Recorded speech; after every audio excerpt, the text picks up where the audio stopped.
পৃথার ইচ্ছেরানায় আপনাকে আবারও স্বাগত। আজকে যে ছোট গল্পটা পড়ব তার নাম নির্মুখ। লিখেছেন আশাপূর্ণা দেবী।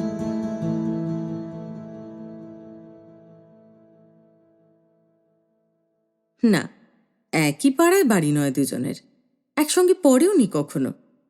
একজনের বাড়ি লেক রোডে, আর একজনের তো পাইক পাড়ায়। তবু সেই ছেলেবেলা থেকে দুজনের দেখা হবার কামাই ছিল না। হরদমই দেখা হতো, তার কারণ দুজনের মামার বাড়ি ছিল একই পাড়ায়, আর দুজনেই বছরের প্রায় সব ছুটিগুলোই তাদের ঝাঁসির রানী রোডের মামার বাড়িতে কাটিয়ে যেত। পাঞ্চালির বাপ নেই, কাকা জ্যাঠাদের সংসারে থাকতে হয়। কাজেই তার বিধবা মা মেয়েটার ছুটি হলেই দু একদিনের জন্য হলেও ভাইয়ের সংসারে পালিয়ে আসতেন। আর শিবাজির তো বরাবরই নিজেদের লেক রোডের পাড়াটা এত বাজে আর বিশ্রী লাগতো যে ছুটি হলেই ছুটত মামার বাড়িতে হাঁপ ফেলতে।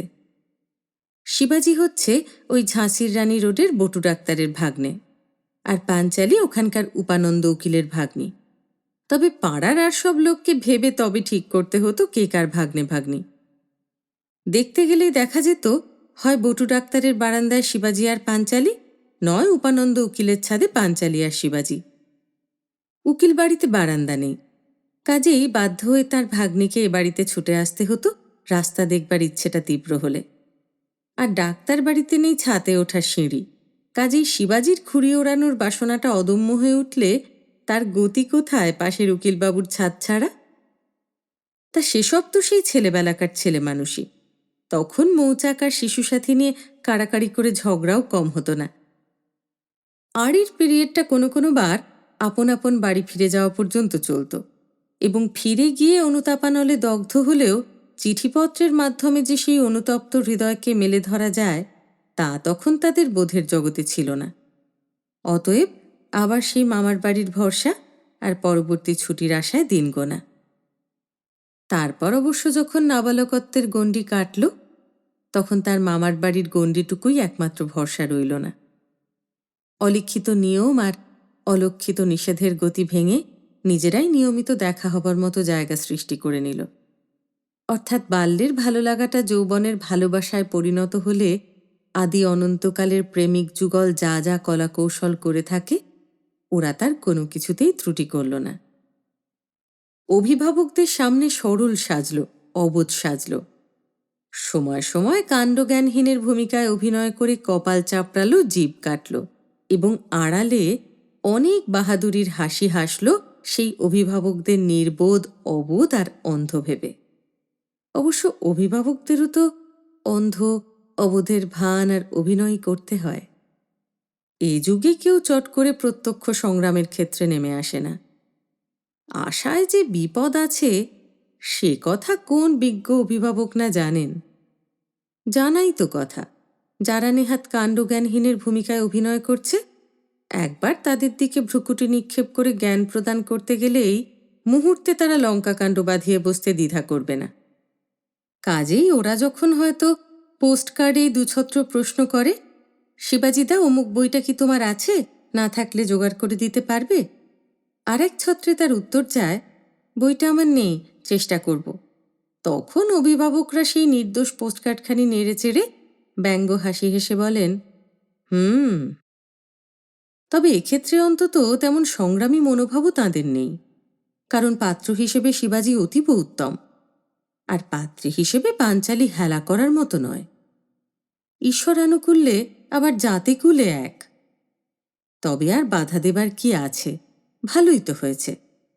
নানান ঝঞ্ঝাট পুইয়ে উপযুক্ত পাত্রপাত্রী জোগাড় করে বিয়ে দিলেই তো হলো না, শুধু জটিলতা যে অনেক। কে বলতে পারে অভিভাবকদের নির্বাচিত সেই জীবনসাথীকে তাদের মনে ধরবে কিনা? কে বলতে পারে সারা জীবন তাই নিয়ে মা বাপকে খোঁটা দেবে কিনা? এ বাপু তোমাদের নিজেদের কাটা খাল, নিজেদের ডেকে আনা কুমির, অতএব ভালো মন্দের দায় তোমাদের। ভাগ্যে সুখ দুঃখ যা আছে তাই ভুগবে তোমরা। একালে ছেলেমেয়েরা প্রেমে পড়ে বিয়ে করে উপরওয়ালাদের কাজ অনেক কমিয়ে দিচ্ছে বই কি। তবে বাইরে একটু রাগ রাগ ভাব দেখালেও ভিতরে একরকম হাঁপ ছেড়ে বাঁচছে মা বাপেরা। সবের মধ্যে সব, মেয়ের বিয়ে বলতেই যে মোটা খরচের অঙ্কটা চোখে ভেসে ওঠে, প্রেম ঘটিত বিয়েতে তো সেটা তেমন ভীষণাকৃতি হয়ে দাঁত বসাতে আসে না। এতে কন্যাপক্ষ পারল পারল, না পারল না পারল। মেয়ে জামাইকে যৌতুক দিলে তো উত্তম, না দিলেও বলার কিছু নেই। পাঞ্চালীর বিধবা মায়ের মেয়ের বিয়ের ভরসা তো দেওর ভাসুর ভাই ভাজ। কাজেই মেয়ে নিজেই সুরাহা করে নিচ্ছে দেখে ভিতরে ভিতরে তিনি খুশি বই অখুশি হননি। অতএব প্রেমের তরণীতে দিব্যি পাল তুলে মন্দমধুর হাওয়া এগিয়ে যাচ্ছিল পাঞ্চালী আর শিবাজি। অবশ্যই প্রেম বলতে দৃশ্য তো গেলাম গেলাম মোলাম মোলাম কিছু নেই, কারণ প্রেমের প্রকাশটা অনুক্তই আছে। চিরদিনের চেনা মানুষটার সঙ্গে তো আর নতুন করে আবেগ, মধুর রোমাঞ্চ ইত্যাদি ভালো ভালো কিছু হয় না।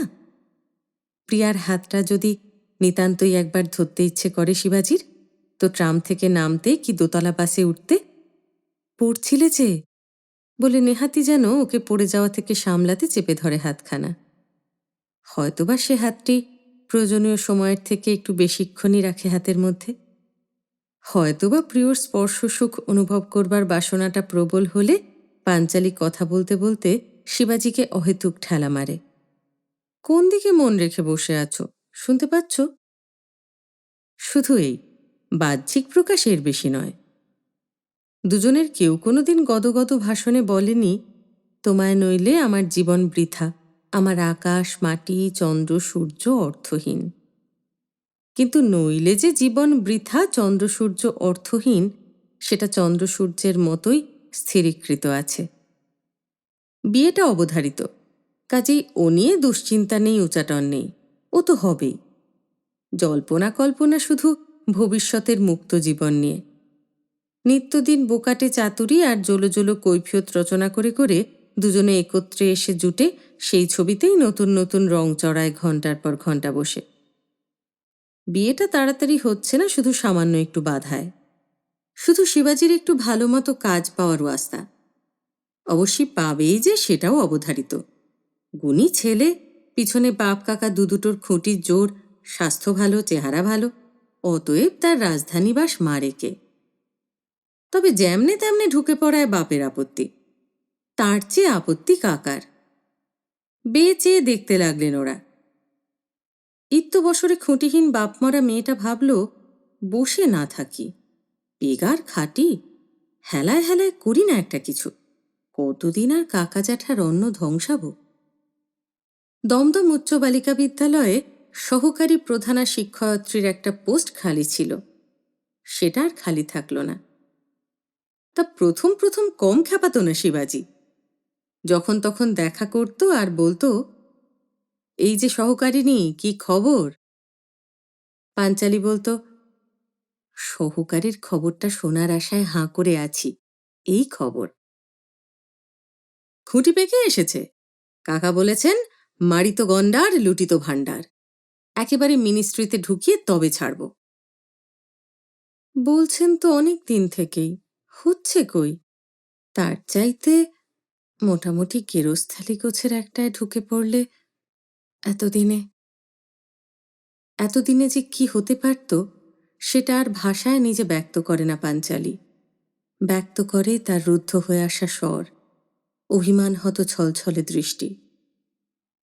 শিবাজি বাড়ি এসে নতুন করে আবার কাকার কাছে আক্ষেপ আর বাপের কাছে অভিযোগ জানায়। কি হচ্ছে ছাই, কতদিন আর বেকার হয়ে ঘুরে বেড়াবো? বেড়াচ্ছিস তো কি, খেতে পাচ্ছিস না? কাকা বলেন। খাওয়াটাই বুঝি সব? হবে বাবা, সবই হবে, এই দেখ। একদিন এক চিঠি দেখালো কাকা। তার দিল্লির এক হোমরা চোমরা বন্ধু লিখেছেন, ভাইপোকে পাঠাও চটপট পারত প্লেনে, মনে হচ্ছে লাগাতে পারলাম। প্লেনেই গেল শিবাজি। যাবার আগে দমদম উচ্চ বালিকা বিদ্যালয়ের দরজায় গিয়ে ধর্ণা দিয়ে খবর দিয়ে গেল, সহকার চললেন, সংবাদ শুভ। সে রাত্রে আর ভালো করে ঘুম হল না পাঞ্চালীর, আবেগে প্রত্যাশায় মন কেমন করার জন্যে। মনে মনে নিজেকে দিল্লি পৌঁছে দিল। তার না দেখা না দেখা রাস্তায় ঘুরে বেড়াতে লাগলো শিবাজির সঙ্গে। আর একখানি ভালোবাসায় গড়া সংসারের স্বপ্ন দেখতে লাগলো সারা রাত জেগে। এ সংসার তো আজকের করা নয়, এর নকশা আঁকা হয়েছে সেই কোন বাল্যকালে, আর ঘর গড়া হয়েছে তিলে তিলে প্রতিদিনে, বাল্য থেকে কৈশোরে, কৈশোর থেকে যৌবনে। তাছাড়া, হ্যাঁ, তাছাড়াও একটা কথা আছে বই কি, আবাল্যের সাহচর্যে যে তৃষ্ণা বাসনা কোনোদিনই তেমন তীব্র হয়ে ওঠেনি, সেটাও যেন আজকাল প্রায় ভিতরে ভিতরে মাথা তুলছে, বলছে আর কতদিন, আর তো পারা যায় না। সারা রাত্রি প্রায় জেগে কাটিয়েও সকালবেলা খোলা জানলায় তাকিয়ে পাঞ্চালির মনে হলো আকাশ বুঝি আজ নীলের পরশ সাজিয়ে বসেছে। মনে হলো সূর্যের সব রং বুঝি রূপোর জল হয়ে গলে গলে ছড়িয়ে পড়ে ঝকঝকে করে তুলেছে সেই নীলকে। মনে হলো পৃথিবীর সমস্ত শব্দ একটিমাত্র সঙ্গীত হয়ে সেই রূপমাজা নীল আকাশের গায়ে তরঙ্গ তুলে তুলে বেড়াচ্ছে। সে সঙ্গীতের সুর, আর হবে না দেরি, আর হবে না দেরি। দেরি নেই, আর দেরি নেই।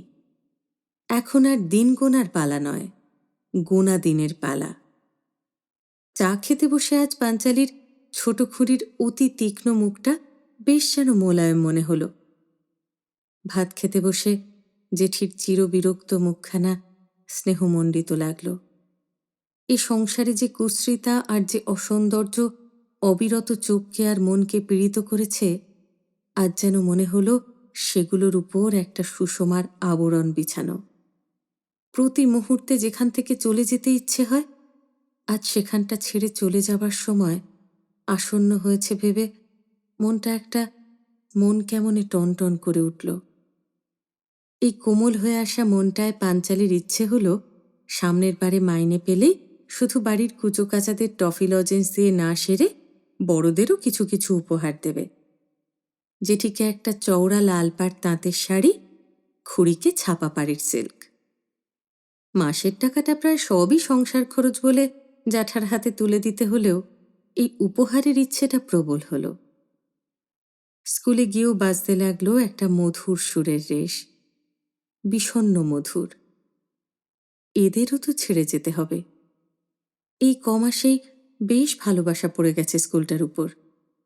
মনে মনে ঠিক করল ভবিষ্যতে যখনই কোনো সময় দিল্লি থেকে আসবে স্কুলে দেখা করে যাবে, হয়তোবা টুকটাক কিছু উপহার আনবে, বাংলার টিচার উমার জন্যে, অঙ্কের টিচার সুনন্দার জন্যে। মনে মনে হাসল পাঞ্চালি, তখন নিশ্চয়ই শিবাজি ওর ভালোবাসার ভাগিদারদের নিয়ে ঠাট্টা করবে, পাঞ্চালিও ঠাট্টা করবে। তবু তো ওরা মেয়ে, ছেলে হলে না জানি। চিন্তায় ব্যাঘাত পড়ল। স্কুলের সেক্রেটারি ভবেশবাবু এসেছেন, অফিস ঘরে ডাক পড়েছে। কি ব্যাপার? ব্যাপার বোঝালেন ভবেশবাবু। হেডমিস্ট্রেস 3 মাসের ছুটি নিচ্ছেন, এই সময়টা পাঞ্চালি তাঁর কাজটা চালিয়ে নিতে পারবে কিনা। কাজ চালিয়ে নিতে হেডমিস্ট্রেসের? সেটা হয়তো অসম্ভব নয়, কিন্তু কই, ছুটি নেওয়ার কথা তো শোনেনি পাঞ্চালি। কালও কতক্ষণ কথা হয়েছে। শোনেনি তার কারণ হেডমিস্ট্রেসেরও এটা আকস্মিক সিদ্ধান্ত। অসুস্থ মাকে নিয়ে চেঞ্জে যেতে হবে তাকে। সঙ্গে আর কার যেন যাবার কথা ছিল, তার যাওয়া হলো না, তাই। ভবেশবাবুর কথায় মনে হলো এই নিয়ে প্রধানা শিক্ষয়িত্রীর সঙ্গে তার কিছু কিঞ্চিত বচসা হয়ে গেছে। মহিলাটি বোধ করি বাধা পেলে কর্মত্যাগেও পশ্চাৎপদ নন। রাজি হতেই হলো পাঞ্চালিকে। সকালের হালকা মনটা আর রইল না। কিন্তু কর্মের ভারের একটা মোহও আছে, সে মোহ মানুষকে কঠিনের দিকে, দুরূহের দিকে টেনে নিয়ে যায়। রাজধানীতে মোটা একটা চাকরি বাগিয়ে এলো শিবাজি, কদিন পরই জয়েন করতে হবে। 10 দিনের করারে কলকাতায় এসেছে গোজগাজ করতে। শিবাজি হতাশ নিঃশ্বাস ফেলে বলল, কিন্তু শুধু জামা কাপড় বিছানা বাক্স গুছিয়ে আর কি ফল হলো? জীবনটাকে যদি এর মধ্যে গুছিয়ে গাছিয়ে নিয়ে যেতে পারতাম তবে না। কে জানতো পাঁজি আর পুরুৎকল এমনভাবে আমার সঙ্গে শত্রুতা করবে। তবে এটা শিবাজির মিথ্যা আক্রোশের কথা। পাজি আর পুরুতকুলের সাধ্য কি যে শত্রুতা করে যদি বাড়ির লোকেরা তাদের সহায় না হন। শিবাজির বাবা আর পাঞ্চালির মা যদি ঘোষণা করতেন, হোক ভাদ্র মাস, এই মাসেই বিয়ে হোক, ওরা কি শত্রুতা করতে পারত? কিন্তু তারা তা করলেন না। কাজেই শিবাজির এই হতাশ নিঃশ্বাস। শুধু ভাদ্র নয়, আশ্বিন কার্তিক আরও 2 মাস বন্ধ। পাঞ্চালি ভাবল, তা এক হিসেবে ভালোই হলো। মাত্র কদিন আগে সেক্রেটারিকে কথা দিয়েছি 3 মাসের দায়িত্ব নিয়ে। এর মধ্যে হঠাৎ বিয়ের সানাই বেজে উঠলে বিশ্রী একটা অবস্থার সৃষ্টি হতো। লজ্জায় আর মুখ দেখাতে পারতাম না তার কাছে, কারো কাছে। শিবাজি মৃদু হেসে বলল, এতদিনই যখন ধৈর্য ধরতে পারলে। অঘ্রাণ মাসে বিয়েটা হবে ঠিক হলো। অগত্যাই শুধু জামা কাপড় গুছিয়ে নিয়ে চলে যেতে হলো শিবাজিকে। গিয়ে লম্বা একখানা চিঠিও লিখে ফেলল। মনে হচ্ছে ধৈর্যের বাঁধ বুঝি আর থাকছে না। কিন্তু বিধাতা নিষ্করুণ। পাঁজিপুথি যখন ঘোষণা করল বাধামুক্ত করে দিলাম, তখন অফিসে ছুটি মিলল না শিবাজির। তার উপর আর এক বিভ্রাট। চাকরিটা যত সহজে জুটে গিয়েছিল, তত সহজে আস্তানা জুটছে না। কোয়ার্টার্স নেই, কাকার বন্ধুর বাড়িতেই এখনো কাটাতে হচ্ছে। তবে আশ্বাসের কথা, শিবাজির এবং শিবাজির অনুরূপ পদমর্যাদা সম্পন্ন কতিপয়দের জন্যে সরকার বাহাদুর উপযুক্ত আস্তানা গড়াচ্ছেন। লাখ লাখ টাকা ঢেলে কিছু সংখ্যক ভিতর ফাঁপা উপর চটক বাড়ি হচ্ছে। তারই একটা শিবাজির অধিকারে আসবে আশা পাওয়া গেছে। পাঞ্চালিকে আশ্বাস লিপি পাঠায় শিবাজি। সবুরে মেওয়া ফলে এই নীতিবাক্য স্মরণ করে বসে আছি। তা সবুরটা পাঞ্চালির পক্ষে সাপে বর হচ্ছে, কারণ পাকাপাকিভাবে প্রধানা শিক্ষয়িত্রীর পোস্টাতেই বসতে হয়েছে তাকে এখন। সেক্রেটারির সঙ্গে বনিবনা না হওয়ায় প্রধানা পদত্যাগ করেছেন। ইত্যবসরে স্কুলটাও পরিসরে বেড়ে চলেছে। কাজের ভিড়ে পাঞ্চালির হাঁপ ফেলবার সময় নেই। মোটা গোছের একটা গভর্নমেন্ট এড পাওয়া গেছে স্কুল বিল্ডিংয়ের জন্যে, তাই নিয়ে নিত্য স্কুল কমিটির মিটিং বসছে। পাঞ্চালিকেও তাতে যোগ দিতে হচ্ছে অগত্যা। আগের প্রধানা ছিলেন একটু একবজ্ঞা গোছের, বনত না প্রায় কারো সঙ্গেই। পাঞ্চালির জেদ কম, ধৈর্য বেশি, বিবেচনা বুদ্ধি আছে, কর্মক্ষমতাও প্রচুর। সকলেই সম্ভ্রমের চোখে দেখে তাকে, তার পরামর্শ নেয়। কাজেরও তার তাই অবধি নেই। ঠান্ডা মাথা আর কর্মশক্তি এই থাকা মানেই তো জগতের যত কাজ এসে ঘাড়ে চাপা। তবু স্কুলে আসার পর স্কুলের এই বারবারন্ত বেশ একটু নেশা হয়ে গেছে পাঞ্চালির। কাজের নেশা, ভালো কাজ দেখাতে পারার নেশা। নিজের উপর আস্থা বেড়ে গেছে অনেকটা। স্কুলটাকে সর্বার্থ সাধক করে তোলা যায় কিনা তাই নিয়ে নিজেই আলাপ আলোচনা চালাচ্ছে গভর্নমেন্টের শিক্ষা দপ্তরের সঙ্গে। সেক্রেটারি যখন তখন কৃতজ্ঞ চিত্তে জানাচ্ছেন, ভাগ্যিস আপনাকে পেয়েছিলাম। এদিকে নতুন বিদ্যালয় ভবনের সংলগ্ন প্রাঙ্গণে শিক্ষয়িত্রীদের জন্য আবাস তৈরি হল। মাঘ মাসটাও যেতে বসল। হতাশ নিঃশ্বাস ফেলেন পাঞ্চালির মা। অত বড় চাকরি হলো শিবাজির, অথচ থাকবার বাড়ি জুটছে না। কি হতচ্ছাড়া কালই পড়েছে বাবা। স্কুল আর কাজ কাজ করে এত মেতেছে যে তার সঙ্গে দুটো সুখ দুঃখের কথা কইবারও সময় নেই। বাড়িতে আসে তাও কাগজপত্র খাতা ফাইল কত কি নিয়ে। মেয়েকে মাঝে মাঝে বকেন তিনি, মাইনে দিচ্ছে কাজ করছিস, এই তো সম্পর্ক। তবে আবার তা নিয়ে এত মাথা ঘামানো কেন তোর? স্কুলটা কি তোর নিজের হয়ে যাবে? মেয়ে তর্ক করে না, প্রতিবাদ করে না, শুধু মার দিকে চেয়ে একটু অনুকম্পার হাসি হাসে। মাঘ গেল, সঙ্গে সঙ্গে সহসাই দীর্ঘ এক টেলিগ্রাম এসে হাজির হলো শিবাজির। কোয়ার্টার্স মিলেছে, ছুটিও তবে অল্প দিনের জন্যে। সামনের সপ্তাহেই আসছে সে। সমস্ত কিছু যেন প্রস্তুত থাকে, সে এসেই যাকে বলে একেবারে ছাদনাতলায় এসে দাঁড়াবে। মুহূর্তে লেক রোড আর পাইকপাড়া প্রায় এক পাড়া হয়ে উঠল। এ বাড়ি ও বাড়ি দুবাড়িতে নাপিত, পুরুত, শ্যাঁকড়া, ময়রা, হালুইকর, ডেকোরেটর একযোগে সকলের তলব পড়ল। মার্কেটিংয়ের সমারোহ শুরু হয়ে গেল বীর বিক্রমে। পাঞ্চালির মা দিন পেয়ে মেয়েকে গঞ্জনা দিয়ে উঠলেন, নাও এবার চাকরিতে দাঁড়ি টানো, গায়ে হলুদ মাখা পর্যন্তও কি স্কুলে ছুটবে? চাকরিতে দাঁড়ি? পাঞ্চালি বিচলিত সুরে বলে, দাঁড়ি আবার কি? ছুটির জন্য দরখাস্ত করছি। ছুটি? ছুটির জন্যে দরখাস্ত?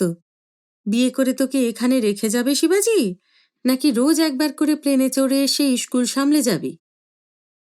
পাঞ্চালির চাকরি হয়ে স্থক দেওর ভাসুরের সংসারে মান সম্মান বেড়েছিল ভদ্রমহিলার।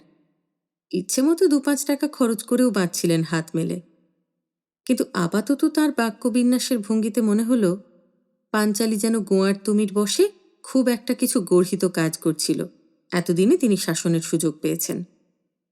1,500 জামাই পেয়ে মেজাজ গরম হয়ে গেল ভদ্রমহিলার, নাকি মেয়ের উপর সন্দেহের আতঙ্কে আগে থেকেই রণসাজে সাজছেন? পাছে পাঞ্চালি তার স্কুল করে দ্বিধাগ্রস্ত হয়, তাই সেই স্কুলকে একেবারে নস্যাৎ করে দিতে চান? তা নস্যাৎ তো শিবাজিও করেছে, গোড়া থেকেই করে, আজ তো করবেই। টেলিগ্রামের পরবর্তী যে চিঠি এসেছে তার, সে চিঠি পাঞ্চালির নামে। এতদিনের প্রতীক্ষা, এতদিনের সফলতার দরজায় এসে দাঁড়িয়েছে বলে বেশ একটু কবিত্বই করে ফেলেছে প্রথমটায়। তারপর উচ্ছ্বসিত বর্ণনা দিয়েছে সদ্যপ্রাপ্ত সরকারি আস্তানার। পাঞ্চালি যে বাড়ি পেয়ে একেবারে বিভোর হয়ে যাবে তাতে সন্দেহ নাস্তি। ভয় হচ্ছে ঘর সংসার পেয়ে শিবাজিকেই না শেষ পর্যন্ত অবান্তর বলে অবহেলা করে। লিখেছে শিবাজির সহকর্মী বন্ধুমহল শিবাজির চিরপরিচিতা এবং নবপরিণীতাকে দেখবার জন্য উৎসুক হয়ে আছে। আর অবশেষে লিখেছে, তোমার দমদম উচ্চ বালিকা বিদ্যালয় এবার আছাড় খেয়ে মাটিতে পড়বে আর কি। এমন একখানি একাধারে সর্বগুণ সম্পন্নাকে কি আর পাবে? পাঞ্চালি স্কুল থেকে ফিরে মায়ের বকুনি খেতে খেতে চিঠিটায় একবার চোখ বুলিয়েছিল। তারপর ঠেলতে ঠেলতে গিয়ে ঠেকল একেবারে সেই অনেক রাত্রে। হাত মুখ ধুতে না ধুতেই এলো শ্যাঁকড়া, এলো বেনারসিওয়ালা, এলেন বটু ডাক্তার, এলেন উপানন্দ উকিল। তাঁরা পাঞ্চালিকে আজকে পর্যন্ত স্কুলে গিয়েছিল শুনে ভৎসনা করলেন, বিস্ময় প্রকাশ করলেন এবং কালই কাজে ইস্তফা দিয়ে দেবার জন্য নির্বন্ধ প্রকাশ করলেন। উপানন্দ উকিল তো ইস্তফাপত্রের খসড়া পর্যন্ত ছকে দিলেন এবং উদাত্ত কণ্ঠে আশ্বাস দিলেন, আচমকা ছেড়ে দিলে তোর ওই দমদম উচ্চ যদি কেস করতে আসে, আমি আছি। অনেক কথা, অনেক গোলমাল, অনেক হিজিবিজির পর অনেক রাত্রে চিঠিখানা ফের চোখের সামনে মেলে ধরে বসল পাঞ্চালি। দীর্ঘকাল ধরে এ যাবৎ দুজনে যে সংসার গড়েছি, এবার একা তোমার সে সংসার গুছোনোর পালা এসেছে, বুঝলে হে প্রধানা? বিশ্বজগৎ থাক বিশ্বের বাইরে, তোমার আমার মাঝে আর কিছু নাই রে। অবস্থাটা মন্দ নয়, কি বলো? সমস্ত চিঠিটা নতুন করে পুঙ্খানুপুঙ্খ পড়বে বলে বসেছিল পাঞ্চালি। যেন কেমন আলিস্যি এলো, মুড়ে রেখেছিল বালিশের তলায়। আলো নিভিয়ে জানলার বাইরে তাকিয়ে বসে রইল চুপচাপ। তাকিয়ে রইল নক্ষত্রগাঁথা অনন্ত আকাশের দিকে।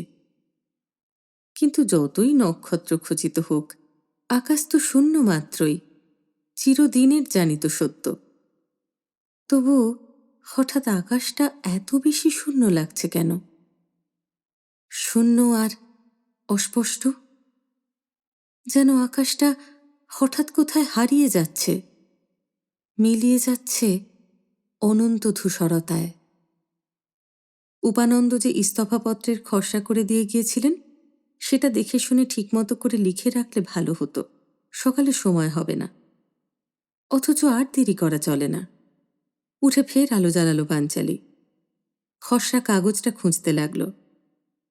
আশ্চর্য, কোথায় যে গেল? এই তো স্কুলের এই ফাইলগুলোর সঙ্গেই রেখেছিল, সেও খসড়াপত্র। মেয়েদের হাফ ইয়ারলির পরীক্ষাপত্র তৈরি হচ্ছে, তারই খসড়ার ফাইল। এ পরীক্ষা যখন হবে, তখন আর পাঞ্চালি এখানে থাকবে না, বিশ্বজগৎ রবে বিশ্বের বাইরে। কল্পনা করল একখানি নিভৃত নির্জন নীড়, সেখানে বিশ্ব বিস্তৃত হয়ে যাওয়া দুটি প্রাণী, আর দুজনের মাঝে আর কিছু নাহি রে, সমস্ত বিশ্বের বিনিময়ে সেই একখানি নীড়, সেই একখানি ঘর, যে ঘর আবাল্যের স্বপ্ন ছবি। কিন্তু স্কুলের এই কাগজপত্রের গোছার সামনে বসে হঠাৎ আগাগোড়া ব্যাপারটাই কেমন অদ্ভুত অসম্ভব লাগলো পাঞ্চালির। ইস্তফাপত্রের খসড়া খুঁজছিল সে? পাগল হয়ে গেছে নাকি? এই গতকালই না শিক্ষা বিভাগ থেকে টাকা মঞ্জুর করে প্রতিশ্রুতিপত্র দিয়েছে। বলেছে না, স্কুলকে উপযুক্ত উন্নতির পথে এগিয়ে নিয়ে যেতে পারলে সরকার থেকে উপযুক্ত সাহায্য মিলবে। এই সময় স্কুল বোর্ডের একান্ত ভরসাস্থল, বলতে গেলে যার চেষ্টাতেই এতটা সম্ভব হয়েছে, সেই প্রধানা শিক্ষয়িত্রী আচমকা স্কুলটাকে ভাসিয়ে দিয়ে নিজেকে লাল চেলির আঁচলে মুড়ে বরের পিছন পিছন গুটি গুটি গিয়ে ঢুকবে বাসর কক্ষে। এত বড় একটা বিষদৃশ্য ব্যাপারের হাস্যকর অযৌক্তিক দিকটা কিছুতেই কারো চোখে পড়ছে না কেন? সকালে উঠে বলল, মা, তোমারও সব তারিখ টারিখ পিছিয়ে দাও, এখন অসম্ভব।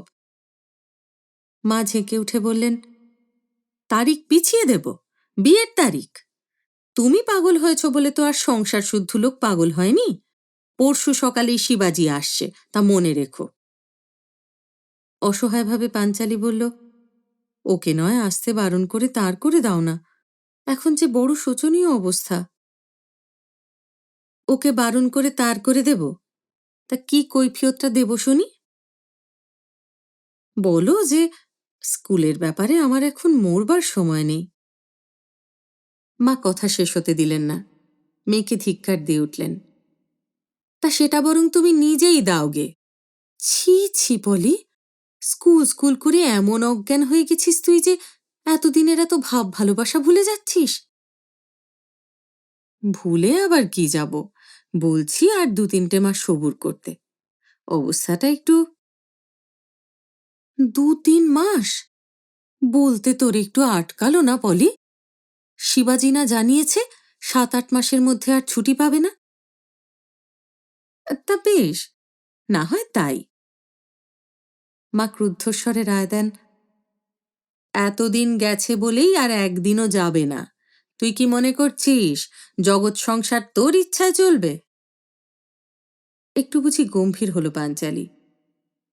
আমার ইচ্ছে নয় মা, জগতে একটা কর্মচক্র আছে, তার ইচ্ছায় সংসার চলে।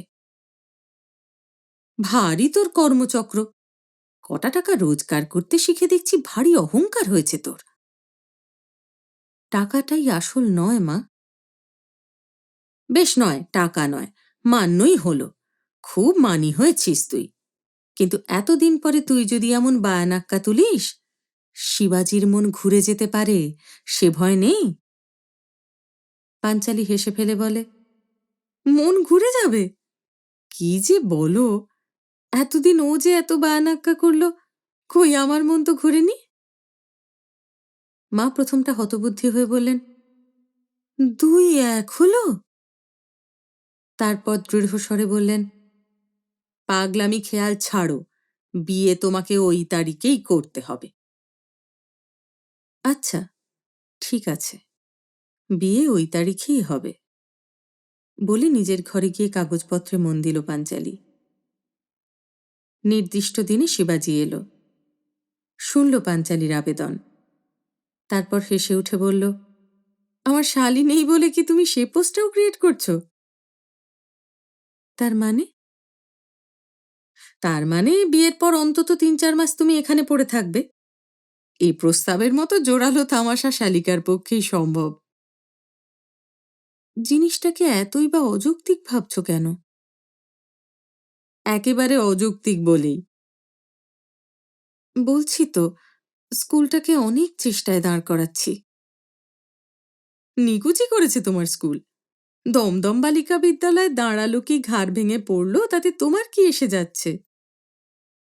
মায়ের দিকে মাঝে মাঝে যেমন অনুকম্পার দৃষ্টিতে তাকায় পাঞ্চালি, তেমনই দৃষ্টিতে একবার তাকালো।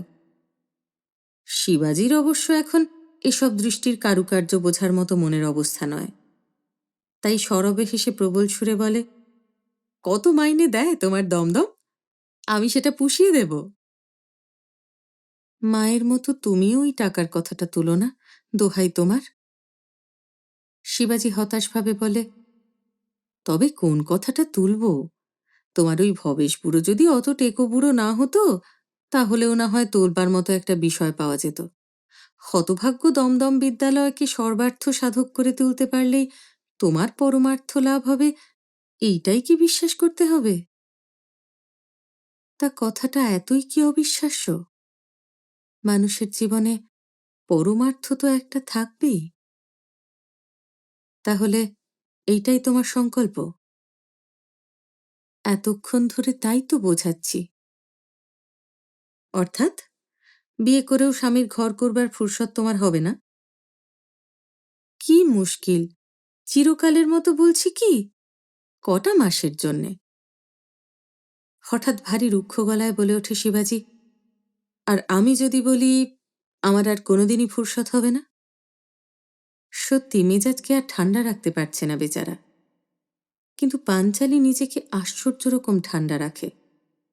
খুব শান্ত গলায় বলে, তাহলে মেনে নিতে হবে।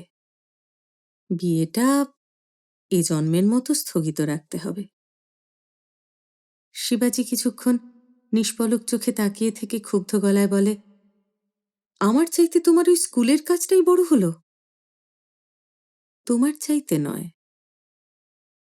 তবে? সে তুমি বুঝবে না।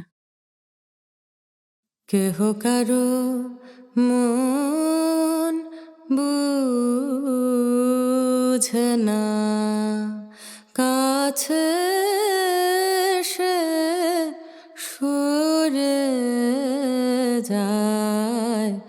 কেহ কারো মন বুঝে না। না, সত্যিই বুঝবে না। বোঝানোর চেষ্টাও বৃথা। এই সমাজের পুরুষ সমাজ কবে আর মেয়েদের জীবনের পরমার্থকে বুঝেছে, বুঝতে চেয়েছে? বুঝলে তো অনেক সমস্যার সংঘর্ষের সমাধান হতো। কেহ কারো মন বুঝে না।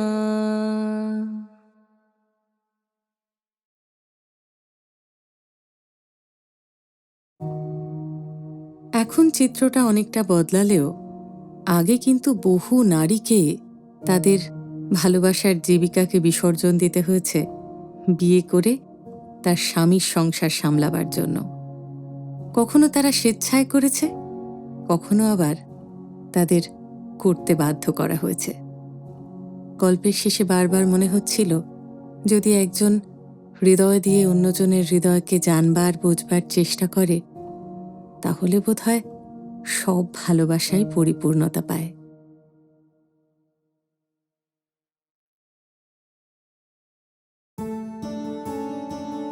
কেমন লাগলো আপনার আজকের গল্প? যদি ভালো লেগে থাকে তাহলে গল্পটা লাইক করবেন, প্রিয় মানুষের সঙ্গে শেয়ার করবেন। চ্যানেলটা যদি এখনো সাবস্ক্রাইব না করে থাকেন তাহলে তাড়াতাড়ি সাবস্ক্রাইব করে দেবেন। আর অনেকখানি ভালোবাসা নিয়ে অপেক্ষা করবেন আমার পরের গল্পের জন্য। খুব ভালো থাকবেন।